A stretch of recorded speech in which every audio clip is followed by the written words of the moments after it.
যদি বিএনপি সরকার বাংলাদেশে আমাদের এই মজলুম মানুষের বিচার করতে সক্ষম না হয়, ইনশাআল্লাহ 11 দলীয় জোট আগামী নির্বাচনে ক্ষমতায় গিয়ে আওয়ামী ফ্যাসিস্ট আমলের সকল গুম, খুন, নির্যাতন এবং জুলুমের বিচার বাংলার মাটিতে করবে ইনশাআল্লাহ।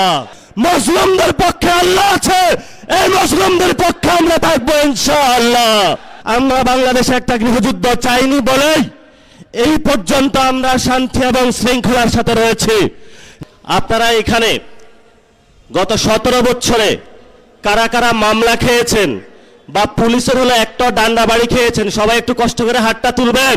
এই যে অধিকাংশ লোক গত 17 বছরে এখানে হলো নিগৃহীত, নির্যাতিত। এবং আজকে আমাদের যে ব্যানারের শিরোনাম সেটা আমরা দিয়েছি আওয়ামী ফ্যাসিস্ট কর্তৃক সংগঠিত সকল গুম, খুন ও গণহত্যার বিচারের দাবিতে। গত 17 বছরে বাংলাদেশে কয়েকটি গণহত্যা সংগঠিত হয়েছিল। 28 অক্টোবরে একটি গণহত্যা সংগঠিত হয়েছিল, শাপলাতে একটি গণহত্যা সংগঠিত হয়েছিল, 24-এ একটি গণহত্যা সংগঠিত হয়েছিল, পিলখানায় একটি গণহত্যা সংগঠিত হয়েছিল।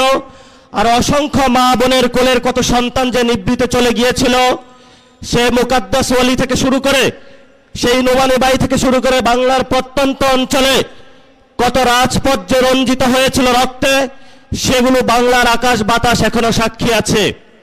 কয়েকদিন আগে প্রধানমন্ত্রী একটি বক্তব্য দিয়েছিলেন যে আমার যে মেরুদণ্ডটা ভাঙা হয়েছিল, আমি যদি প্রতিশোধ নেই তাহলে কি আমার মেরুদণ্ড ফেরত পাবো কিনা, তিনি এই বক্তব্যটা রেখেছিলেন। আমি সবিনিময়ে মাননীয় প্রধানমন্ত্রীর কাছে জানাতে চাই, এই যে এখানে এতগুলো মানুষ উপস্থিত হয়েছে, যাদেরকে অন্ধকার প্রকোষ্ঠে রাখা হয়েছিল, যাদের বাপকে হলো থানায়, জেলায়, পুরো বাংলাদেশের বিভিন্ন কারাগারে ঘুরানো হয়েছিল, এই মানুষগুলো প্রতিশোধ চায় না, কিন্তু আমরা বিচারে বিশ্বাসী। আমরা বাংলাদেশে বিচার চাই। যদি বিএনপি সরকার বাংলাদেশে আমাদের এই মজলুম মানুষের বিচার করতে সক্ষম না হয়, ইনশাআল্লাহ 11 দলীয় জোট আগামী নির্বাচনে ক্ষমতায় গিয়ে আওয়ামী ফ্যাসিস্ট আমলের সকল গুম, খুন, নির্যাতন এবং জুলুমের বিচার বাংলার মাটিতে করবে ইনশাআল্লাহ। বিচারের দাবিতে আমরা মাঠে ছিলাম, আছি, ভবিষ্যতে থাকব।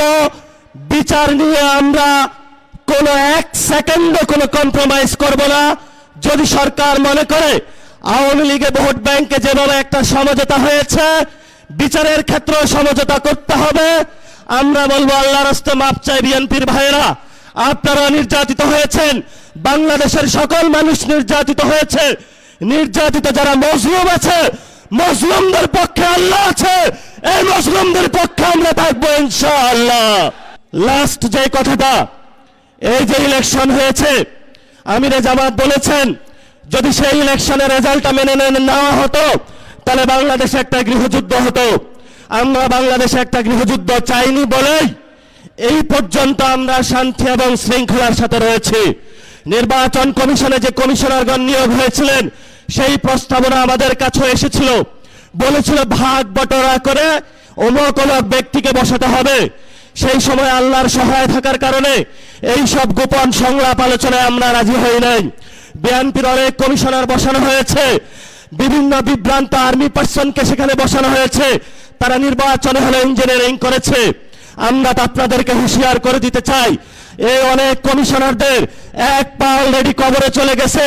এই অবস্থায় আপনারা যদি বাংলাদেশের মানুষের সাথে গাদ্দারি করেন, প্রতারণা করেন, লোকাল গভর্নমেন্টে যদি আমার বাংলাদেশে কোনো ইঞ্জিনিয়ারিং ব্যবস্থা করা হয়, বাংলার রাজপথ প্রজ্বলিত হয়ে উঠবে, আগুনে তপ্ত হয়ে উঠবে ইনশাআল্লাহ। আপনারা লোকাল গভর্নমেন্টে সবাই প্রস্তুত থাকবেন ইনশাআল্লাহ। মাঠে হয়তো আমাদের রক্ত থাকবে, নয়তো বাংলাদেশের আজাদী থাকবে ইনশাআল্লাহ।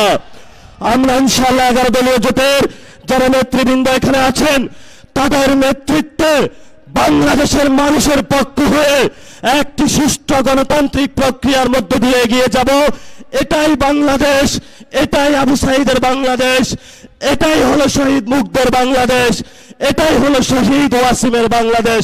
সবাইকে আসসালাম। রাজপথে থাকবেন, রাজপথ ছাড়বেন না। রাজপথে মুক্তির সমাধান, রাজপথে আজাদির সমাধান, রাজপথে বাংলাদেশের সমাধান, রাজপথে হলো সার্বভৌমত্বের সমাধান, রাজপথ হলো ইসলামকে সার্বভৌমত্ব রক্ষার সমাধান। এই সমাধান আমাদেরকে ইমানি দায়িত্ব, দেশপ্রেমের দায়িত্ব। এই দায়িত্ব আমাদেরকে আদায় করে ইনশাআল্লাহ আমরা ঘরে ফিরবো।